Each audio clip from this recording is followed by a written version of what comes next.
there's that disconnect of people not really reaching out or because of their embarrassed, because of their toxic masculinity, just things like that.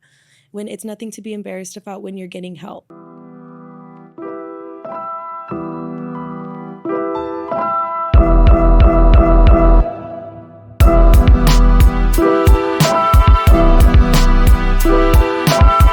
Hey guys, we have Melanie Vega here with us today. She's with Warrior Legion. She's an intake counselor, and we're gonna talk to her today about mental health and what she does here for Warrior Legions. How you doing? I'm good. Thank you for asking. Like you said, my name is Melanie. I am an intake counselor here. We do help with personalized support for our veterans in creating strategies to increase their ratings.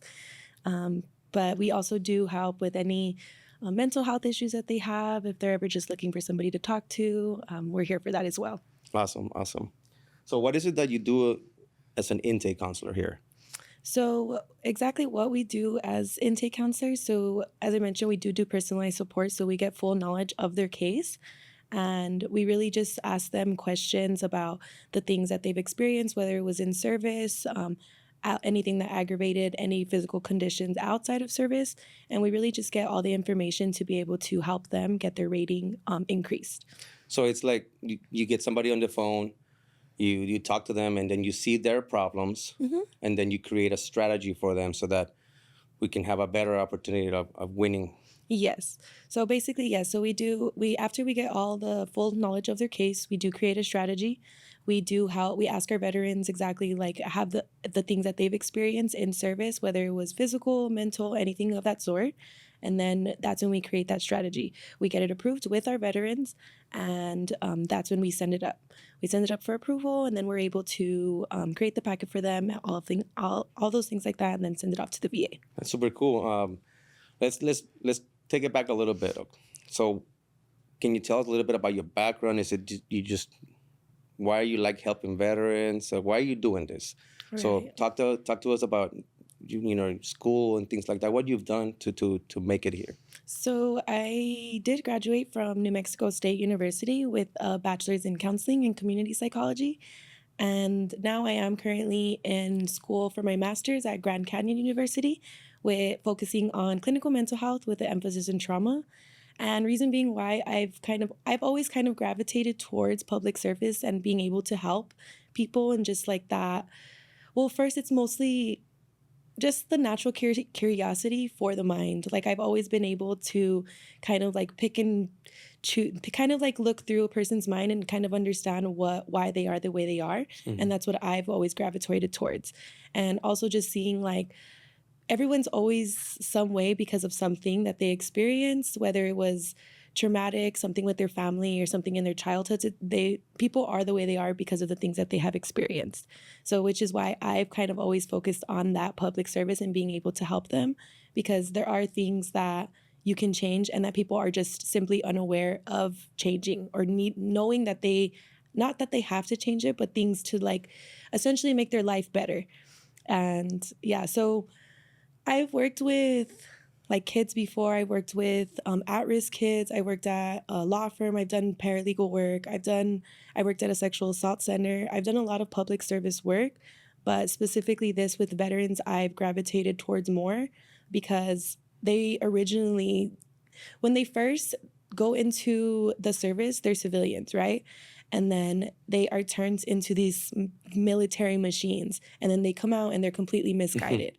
It's hard for them to transition into that civilian life and being back to the person that they essentially were. So I think that's what's like sparked my interest in being able to like essentially just help people get back to the person that they were or just somebody better than who they were before. Because especially with men, because when we think of veterans, we think of like men specifically, but it's veterans are women. There's not a limit on specifically on who veterans are. So Correct. I just think that we as a society fail to recognize that like we fail to recognize that there are women veterans, that there are veterans who are under the age of 30 who have gotten out of the army when they were about 22 years old, who just simply don't have any guidance of where to go, of the things that they experience. And a lot of times too, people think because they weren't in a combat zone or because they were sitting behind an office that they didn't experience anything, so they don't have the right to get that compensation that they do deserve. Correct. No, and I do have a lot of friends as well that that I talk to them and I'm like, hey man, just get what you deserve. What you've already done something for your country. Uh, and I have a lot of my friends that always tell me that I don't feel like I deserve it, and then I'm like, I think you do deserve it in a sense. Veterans, we tend to talk a lot and a lot of bad stuff sometimes. Right. And we do form an opinion of certain people that don't deploy, for example. You get me? But now, I guess I'm just older now, and I see my friends struggle, and I see how they have help out there, but when I point it out to them, but at the end of the day, it's really up to them. You Right. get me? So, can you talk a little bit about your experiences before coming here? Like, what are the things that you've done? Some of the things that you've helped people with. So as I mentioned, I did work with the sexual assault center, and I was a child advocate there. So basically, there, what my position was to when something happened with the child, I was there to help them after the situation, and then months after that as well. So you're able to see the progress from when the situation is first happened and after. So for me, it was good to be able to see the growth from the shy person that they were to this outgoing person that they are able to become because they reached out for help. Because a lot of the times people or society in general is not going to reach out for help because of the stigma. And that's one of the biggest things, the stigma that society holds. We hold mental health as basically that it's non-existent. And there's always those sayings of boys don't cry, or just get up, you're acting like a girl, just certain things like that are really detrimental to our society because people aren't reaching out for help because of how we see mental health. Correct. And that's the biggest issue. And that's how what my goal is, to be able to help people to not see that bad stigma of mental health, to not see you reaching out for help is a sign of weakness, because it's not. Essentially, it is a sign of resilience to be able to reach out for help. So that was my biggest thing in finding the things that I was doing before and working at all the different nonprofits, at Big Brothers Big Sisters, at the Sexual Assault Center, at the law firm. I was helping these people, but not in the way that I really wanted to. I wasn't really making that impact on their life the way that I feel I am now here at Warrior Allegiance. Oh, awesome. So, Can you talk a little bit about some of the things that you experienced in those places that has helped you here now? For example, maybe that, how you talked about earlier about saying that it's a stigma. I know that a lot of my friends, we go through that as well, because it's taught, they taught us this when we were in the military. If you're an NCO and you go to sick call, you're looked at as the weak NCO. And soldiers look at you the same, you get me? So a lot of us, for example, I didn't start going to sick call. Well, I did go to sick call for certain things, okay? But I'm not sitting here trying to say that I never went to sick call, but I concentrated more on sick call once I knew I was leaving the military. You get me? And I was able to get 2 surgeries before within the last year I was there, and then I got 2 more once I got out. right. But that stigma right there is what stops a lot of soldiers and veterans from getting that help. Can you explain to us what you went through there to make sure that this doesn't happen here? Well, the funny thing is, because specifically with these nonprofits, you have to be able to reach out to these nonprofits to get help. So, for example, at the Sexual Assault Center, there was rarely any cases that we got because people don't reach out for help. There was times where we would be in the office not doing anything at all, just not waiting, but essentially because there's that disconnect of people not really reaching out, or because of they're embarrassed, because of their toxic masculinity, just things like that, when it's nothing to be embarrassed about when you're getting help. because like I said earlier, like it's more detrimental to just keep everything in. It's like what I mentioned before. It is like a water bottle, right? You push everything down, you push all that trauma back down into a bottle, and it eventually is going to explode, which affects your relationships with your family, your marital relationships, just all the relationships around you. It essentially does affect how you work as well. So if you are like what I learned basically with the past nonprofits is that they don't reach out for help unless the resources are given to them. And a lot of times too, resources are given to them and they fail to reach out for help. It's because it's up to the actual person Yeah. to make it the point to go get that help. And yeah, we fail at that a lot. You get me? That's it's not easy to asking for help. It's not, and it's a society norm that we normalize now. And it's especially within men. And as you know, most of our veterans are mostly with men. And there comes this like toxic masculinity specifically with men of, like I mentioned earlier, like boys don't cry, stop acting like a girl. And those little terms have become they just have a very bad like look on men specifically because they don't want to complain, they don't want to seem like they're sad or they're not able to provide or things like that. The amount of times where I I'll ask my veterans like, oh, like, do you have any record of anything in service that you complained about? No, I don't have any records of that. Like, because we weren't supposed to complain. We weren't supposed to complain in service. We're not allowed to go. Like, I had a sprained ankle and I still just did my march rec. Like, they do everything because that's what's normal in the military. Correct. No, yeah, and you're completely right. I mean, it's how you get looked at. For even promotions, or you can you go on a sick call a lot. You're taking a lot of time away, and once you become a veteran, you're like, man, I should have taken care of a lot of those issues while I was in, so that I can have a record. Right. Is there any examples that you think that are worth mentioning?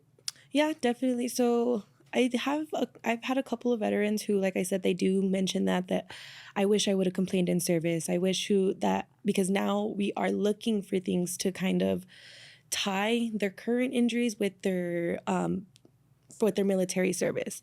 And a lot of the times the VA isn't always willing to just service connect those. So we're having to do a bunch of things to like be able to really just have the veteran advocate for themselves. And well, especially with the mental health, a lot of my veterans do struggle with being able to like express themselves to me, especially when I am asking them, questions that can essentially make them vulnerable. They do struggle a lot with those things. But at the end, usually they are very like gracious for me taking the time and being able to talk to them. So I recently did have a veteran who he did mention that he was going to admit himself into mental health care. And he was very embarrassed about it. He was very ashamed about it. And I really reiterated to him that it's nothing but resilience that he's showing. It's nothing but strength that he's showing by doing that, by going and getting the help that he needs. Because like I said, there's about 22 veterans that commit suicide every single day in the United States. And him, by just taking that simple step of making the call, is simple resilience that not everybody can show. And that's the problem with our society in general. We don't have that like initiative to take the step to get help because people are embarrassed. People or they just simply don't know. Because it's what I think the things that stop veterans the most is that stigma and access. Some people just don't know how to take the next step. Some people don't know, especially when, like I mentioned with the younger veterans, younger veterans get out of the military back into civilian life, and they don't know what to do next. There's no guidance. You just get your medal, they shake your hand, and you're gone from the military. And that's supposed to be, that's not the way it should be. There should be some type of like guidance. There should be some type of awareness of whether it's mental health, whether it's career-wise, whether there should be some type of guidance rather than just, oh, thank you for serving our country, you're gone. It should be more support towards our veterans than anything else. And I think you touched something very important there, is that not a lot of veterans know their resources. And I feel like a lot of the people that do know their resources, they have that struggle of like, man, like Do I really want to go get the help? Do I want to tell somebody how I'm feeling? I'm going to be looked at as weak. Are there some websites? I just want to point out some of the websites. I don't know if we can pull it up. Uh, I want to look up some websites that we can show, and then that we also will put under the description. You know what I mean? Right. So that so I got here the Veterans Crisis Line. Yeah, so this one is it is a 24/7 crisis line, so you can call anytime, even if you're just wanting to talk to someone about the situations that you're going through. This is a website that you have access to. They also do text, chat, through like just technology. You can just call them as well. So this one is a really good one that I would recommend to use.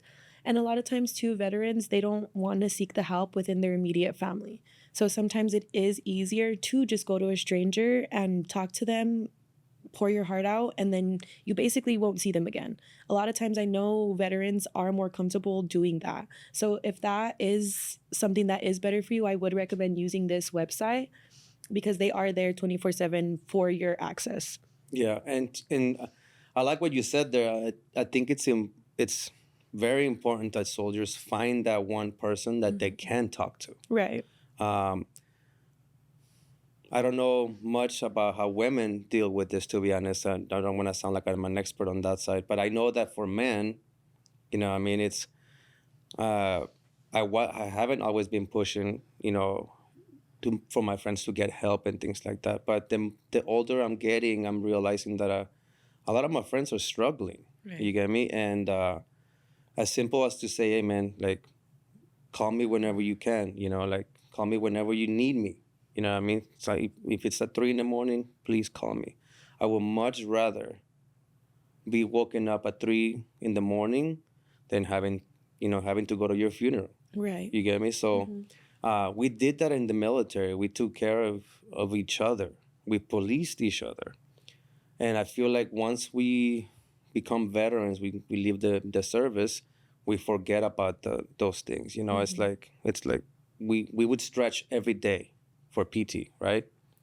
I got out of the military. I don't stretch anymore. Now I'm 42 years old, and I'm like, man, why didn't I stop affecting you. stretching? You get me? Like, that's affecting me. You get me? And it's the same thing with the mind. You gotta be able to exercise it, be able to talk it out with people, or find places like this that would take you to the place and find people that can talk to you and help you out at Right. that moment. Is there anything other websites that they can essentially go to? So there is one called the Make the Connection. That one's a pretty good one as well. So that one is specifically for veterans as well. So depending on where you're living, you can find the support like specifically in your geographical area. And same thing, it's like support groups. And I think that's something that's really important to be able to like have to discuss with other veterans because sometimes a lot of veterans like, well, you're not a veteran, so you don't really understand what I'm going through.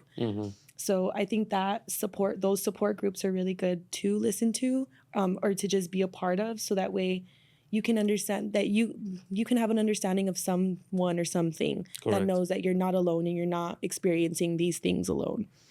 And specifically, as you mentioned earlier, like for the women, I know women veterans specifically, like they have other traumas that they've experienced, whether it was PTSD, military sexual trauma. Like there's a lot of things that they keep hidden as well, and just like men. But there are a lot of things that women specifically keep hidden as well, and they think that they aren't able to express because maybe something of their sergeants or they're just embarrassed to say something. So it's the same thing essentially that it comes down to, is that stigma of being scared of not being able to say anything. It's like the lack of, like the fear of judgment that you have, like all of those things, like the lack of awareness of just not saying anything of how you can get this help. Those are like the big issues.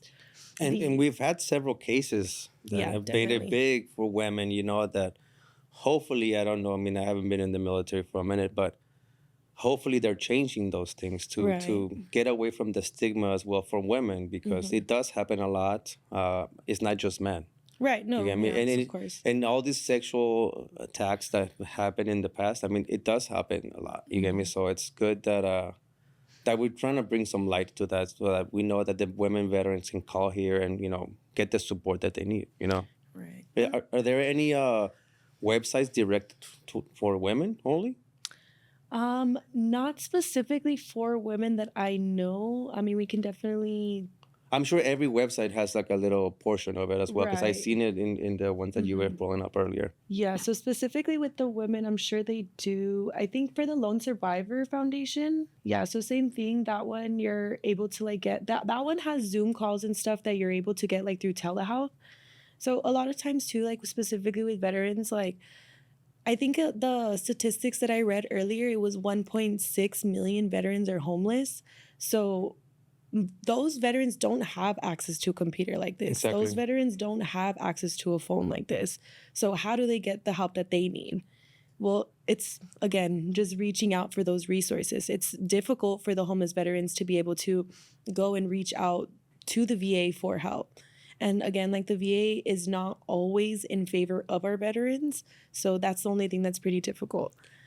And And I think, when you touching bases on the homeless veterans, it's like a lot of people have their own ideas, like, oh, they could have they could be doing this, they could be doing that, and it's not that easy. In reality, it's not that easy because of the stigma of asking for help.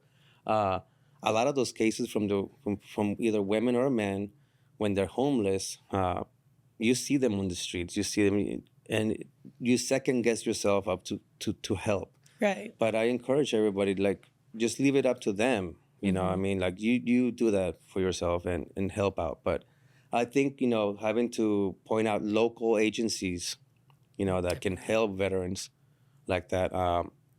I think it's important that we realize that not every veteran has the actual reach, because we have it in our phones and it's that easy. It makes it a much more simpler for us. Right. But I mean, whenever you don't have your cell phone, you forget your cell phone or whatever, like, you understand how hard that day is gonna be for you, because you have a lot less ways for communicating with people. You know what I mean? And it's as simple as going to a website on your phone. But we always just judge. We judge and we're like, oh, he could be doing this, he could be doing that. And I'm telling you, because I was one of them. Right. You get me? I got out and I saw them, and I just started, judging, and it's wrong, and we shouldn't be doing that. So I'm glad you're touching bases on that as well. No, yeah, definitely. Just especially with that, like I mentioned, like we can go and as I mentioned earlier with the bottle, like when veterans kind of just push all those emotions down to the bottle, obviously when the bottle like breaks and explodes, that becomes the breaking point. And most of the veterans who are homeless are experiencing like the mental disorders like in the worst possible way. It's because they've experienced that breaking point where they've lashed out and maybe lost their entire family. A lot of veterans too are divorced, and it's probably due to the lack of mental health help that they've gotten, because they've kind of just disregarded how they feel and not really focused on any of like their mental health or just anything like that. Because like I said, like they sometimes mental health is non-existent to some people. They don't believe in it. They don't realize that it's actually a sickness that people experience. And which is why so many homes are being broken, which is why so many families are being broken apart, why there's so many divorces within veterans, because people aren't taking the time to work on themselves. People aren't taking the time to reach out for help. And that's the biggest thing, especially with the older veterans. You guys, like the older generation. What do you mean, you guys? I'm you just guys, you I'm guys just kind of disregard how you guys feel. Especially, I've seen it mostly in the Hispanic culture as well. You just disregard how you feel and just work, do what you have to do without ever like having 1 second for your mental health. And Yeah. that's the biggest thing that I've seen specifically with veterans, that they put themselves to the side and then put everyone else first, which isn't necessarily always a bad thing, but it becomes detrimental when you take no time for yourself. Exactly, yes. And there's this expression in the military, like, too easy. Like, you got something, hey, we got this to do, like, we got to do this, and that. And the response from a lot of the veterans, a lot of the Army people is like, too easy, let's get it done, right? And putting it back to the analogy you said about the water bottle, the bottle that you keep filling up and it's going to end up just exploding. It's very fast when you realize it's that full. Yeah. So you realize it's that full, and then within minutes, it can just go off. And people thinking like, oh, I can handle it. It's too easy. I got this. You know what I mean? Uh, it's important to understand that, when it happens, because it will happen, you're not gonna be able to react as fast as you think. Right. It's like Of course. it's like trying to protect yourself from a crash. Like by bracing. You could do it, but what if you get hit from out of nowhere, and you can't hold no more? You know what I mean? So that's a great analogy that you did earlier. Let's talk a little bit about your journey here in Warrior Allegiance. How long you've been here? Do you like it? Do you hate it? Things like that. So I actually just hit my 90 days yesterday. Yesterday was my third month. Well, so congratulations. Thank you. So before this, as I mentioned, I was working at a law firm. Okay. And I was able to help people with their, DUIs, things like that. But it wasn't in the way that I really felt like I was making a change on people. It was mostly just that I was helping people, but I wasn't really doing it the way I wanted to. Okay. So when I did find Warrior Allegiance, I saw that it was a more smaller company. And then when I came for the interview, I actually really didn't know what Warrior Allegiance was until I came. And then that's when they explained it was for veterans, and like just talking like personalized support for them and being able to help them with their ratings, things like that. And I instantly got drawn to that just because, especially with veterans, there is a lot of like mental health issues that they are unaware of. And like I said, for me, it's like the natural curiosity of like wanting to know where it stems from or wanting to know why. And a lot of people, like, they don't want to take the time to know why. And I feel like, as I mentioned earlier, with the access, so people, especially veterans, they will want to reach out because, one, mental health care is expensive. And also, especially if you go through the VA, there's not a lot of psychologists or psychiatrists there. It's always like trying to schedule or just things like that. It's the access that we have. There's not a lot of access that we have to mental health care providers here, specifically in the US. They are overloaded with work. And I think that's why I specifically wanted to like do this here, because after I do get my master's, I do want to be able to do be a psychologist here in-house for Warrior Allegiance as well. Oh, awesome. So there's like a career thing that you're aiming for. Yeah, definitely. So I do plan on sticking around here for a while, because I'll be like I said, after I'm done with my master's, I plan to do the psychology here in-house. So I think that, and now that I've been able to like kind of start from CCS, which is the client care specialist, to intake counselor, and then hopefully just grow more and more with the company, I'm able to see all the different aspects of like what these veterans experience. I mean, I will never fully interpret and understand because I'm not a veteran, but I can always like help with the things that they have gone through, especially when it's a non-biased opinion. I think that's a really important thing when it's a non-biased opinion, to be able to like help them and give them the help that they need. And especially, as I mentioned earlier, like sometimes they don't need the help from their immediate family. They don't need the help from their wife. They don't need the help from their mom, anything like that. Sometimes they just need a stranger to talk to.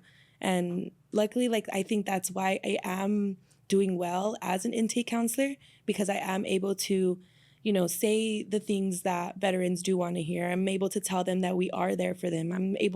Sometimes I'll just call my veterans just to see how they're doing, even though we're already done with their case. Like there's little things that I do with like that I think I am doing well in my job specifically, because there are other mental health providers who are just there to be a mental health provider, not really because they care about the cause. Correct. Maybe we can put your phone number directly for Warrior Allegiance here, in the description. Do a little call to action to all the veterans out there that need the help, that are scared to get the help. She just, you what you did right there. I like that you were able to associate veterans calling that don't have somebody to talk to, Right. In their close circles. I did find it a lot easier. I want to say I was stationed in Fort Irwin, California, but I don't know if the name has changed or not. But when I was stationed in Fort Irwin, California, I was able to go talk to somebody, you know, I mean, a one-on-one. But I can tell you this, it took me several tries Yeah, of to course. find the correct one that I felt comfortable with. It wasn't the first one. You get me? And I feel like that's where veterans, I feel like that's where veterans struggle the most. It's like they talk to somebody and they're not comfortable talking to them. And they right away give up. You get me? So it might be easier for them to just call one of our intake counselors here, like Melanie, right? and have a one-on-one with them and being able to, you know, for them to tell you their problems so that then you can decide, okay, this is the strategy that we should go with so that we can get you the best help needed. Because sometimes, because you're so deep into your own problems, into your own stress, into your own struggles, that you can't step outside and look at the overall picture. Right. You know, I mean, you can't see the big picture at all because you're so down on yourself. You're so thinking, you know, really bad thoughts. So I think it's important to be able to say, hey, call one of our counselors and talk to them. Give us a try. Like all you gotta do is give us a try. If you don't like it, we have several counselors here. All right. I'm sure you're gonna like Plenty to Melanie. choose from. Yes, I'm sure you're gonna like Melanie. So we'll try to get your number underneath. Okay. Okay. Let's talk a little bit about some of the common mental health things that you've seen here. So the most common mental health issues that I've come across is mostly PTSD, of course. A lot of them have been TBIs, which is traumatic brain injury, and then just depression or generalized anxiety. I would say those are the most common that I've seen. And usually with the PTSD, it's usually just because of the combat veterans, of course. A lot of the PTSD comes from military sexual assault as well. So those are really important that we tend to not really take light of. I guess we need to really be able to like help these veterans in way instead rather than just getting them rated for the things that have happened to them. I think it's important to be able to help them in a way that rather than just giving them in a much deeper level. Yes, exactly. So actually, I did want to mention going back to the about getting like the support that sometimes you kind of have to pick and choose of like who you want as your counselor. There is a website called BetterHelp. It's not through the VA, but through BetterHelp, you're able to like specifically like if you want a man instead of a woman for a therapist, you can choose that. If you want a specific, like you can personalize the entire thing of your counselor. So you can pick exactly what you want in a counselor and they'll provide you with different counselors to choose from. Is there a way that we can pull it up, Albert? It's just called betterhelp.com. While he's pulling it up, so you say that this is not through the VA? That one's not through the VA. This one's actually one that I've used personally, and my family has used personally as well. And like I said, because I know it is difficult to be able to find the right therapist for you, and the BetterHelp does help you find like the exact, like it asks you like, would you prefer a man or a woman, things like that. Is this it right here? Yes, that's it. And it's actually according to like your pay range as well. So I know it's a little like it can be a little bit more expensive, but say you are maybe making a little less, they'll accommodate to your specific like paycheck. So that one's really cool too. But there's a bunch of different. You can do it through telehealth. You can do it through in person. So that one is a really good one that I would recommend because, like I said, you have to kind of pick and choose which therapist is right for you. And this one does that before you start going through the different therapists. This one's not directed only to veterans, correct? No, you can do. Anybody has access to that. And Anybody. then do they have like a specific section of it for military, or is it? They don't know. It's more so just like an overall thing. But I did just want to mention that since you mentioned how it is a little difficult to find the right therapist, but this does that before you start seeing 2, 3, etc. therapists before finding the right one for you. And it's worth noting it, you know, and saying it because you know there are different problems that veterans go through. Yeah. And this could be a way to, you know, getting the help that you need, and then you step away a little bit of the military side of it, so that you don't feel obligated to be, you know, just talking about military stuff. Because I mean, it could be a family problem. could be a family problem that the veteran is struggling with, Right. and this could be a way for us as veterans to have an extra little tool into our tool belt. But I think you can edit it to like say you wanted somebody who does have that military experience. You can put that on there. You can Okay. filter it and get a counselor who has had that military experience. So that's what I really like about specifically BetterHelp, just because you can filter it to whatever your needs are. You had talked earlier about telehealth. Is it telehelp or telehealth? Telehealth, yes. Telehealth. I'm sorry. You were talking about telehealth earlier. Can you talk a little bit about their services, what they do? I know you have talked to me about telehealth several times already, and I'm sorry I misspoke there. But No, it's okay. can you talk a little bit about more of their services? What kind of mental health do they provide and things like that? So with the telehealth, you can get either psychologist or psychiatrist. The difference between those is psychologist is more so a therapist. A psychiatrist is somebody who prescribes medicines for you. So with telehealth, it's over Zoom, kind of like a FaceTime type of thing. Like I said, you can do it in person as well, but with telehealth, I know it's always a little bit easier, especially if you're away from home or you just want somebody to talk to right away that's available to your services. So it is a really good one for people that do have access to that. Unfortunately, for people that don't have access to computers or things like that, it is a little bit more difficult. But we do have like the VA that we can go in and they can give you the access to a tablet. I know that I think Matthew's the one that mentioned that if you don't have like a phone or anything, Verizon will provide you, if you're a veteran, Verizon will provide you with those tablets if you're already rated. I know. So- Yes, we'll try to see if we can pull that information up. Right. Not right now. I'm sure we need to find the Yeah. actual. Because I know I have a friend that I mean, I haven't talked to this guy in maybe 2 years, but this guy was just send me a text about the tablet thing. I mean, so I'm like, okay, that's cool, and that's how a lot of veterans are, to be honest. Like, we can go years without talking to each other, and the moment we see each other, it's like Nothing. nothing ever happened. You get me? Like, all we are is just heavier set and older. You Yeah. get me? But we continue on with life, and it's like we never skip a beat. You get me? So I think that's pretty good. Were you able? Oh, you weren't able to pull it up. Sorry. Yeah. Okay. So mental health. Can you go back to the other website on the telehealth, please?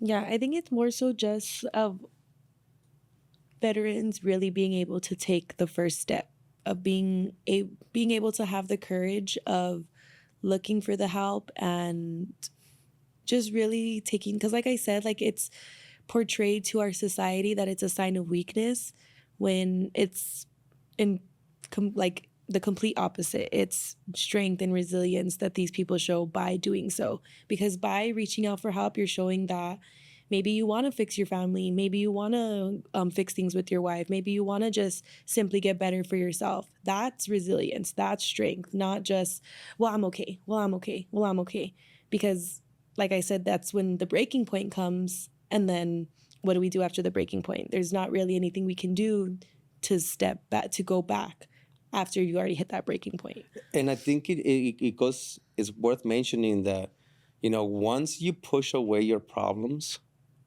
it's gonna become normal to you, and you forget that you have to ask for help, or that you have to get the help that you need in order to continue on and accomplishing all the things that you want to accomplish. Right.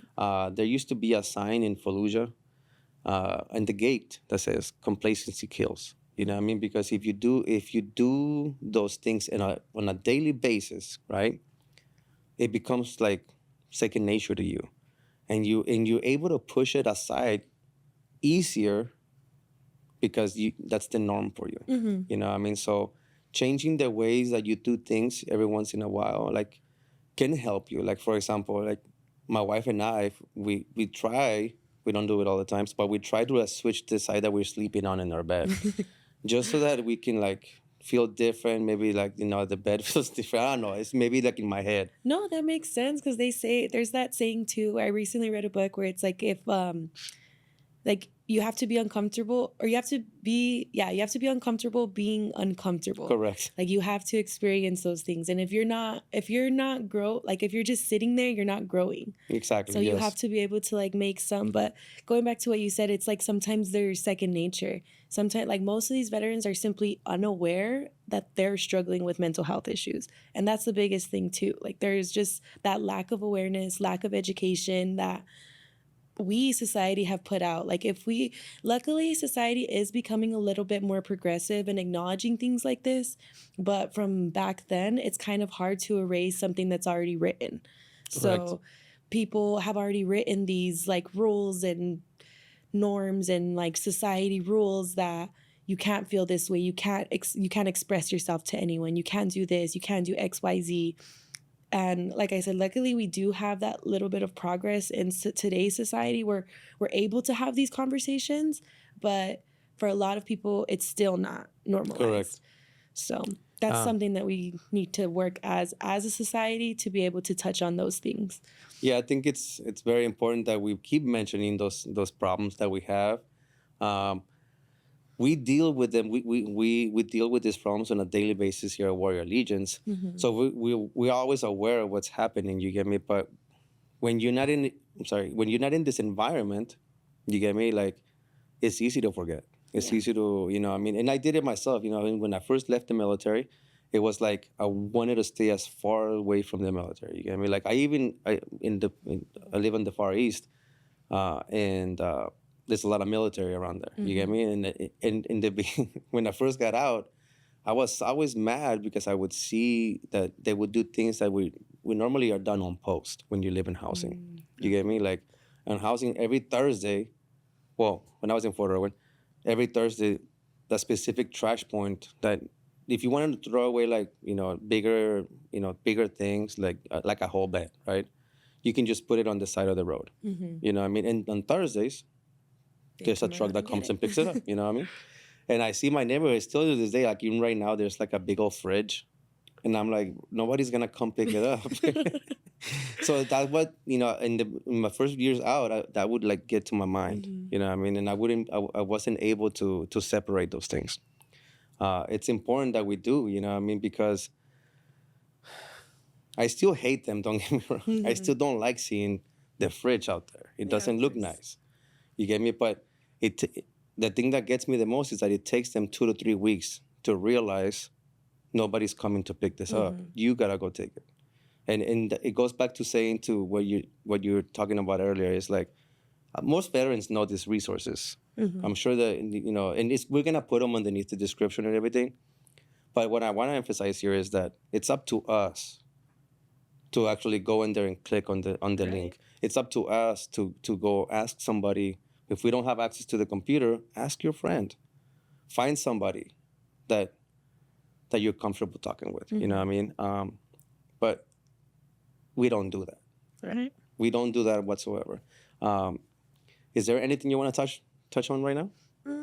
I think just going back to like what you were saying of how it's mostly just old programming that veterans hold. It's Again, you're all calling that- me old. Okay? No, it's just old programming, like programming that you have stuck in your mind that Correct. it's hard to change. Like it's just sometimes it is just difficult to be able to go into those deeper roots that you have and rewire all of those things that you already learned. And like for example, if you're 30 years old and you spend 10 years in the military, and when you get out, it's 10 years of unlearning the things that you already learned.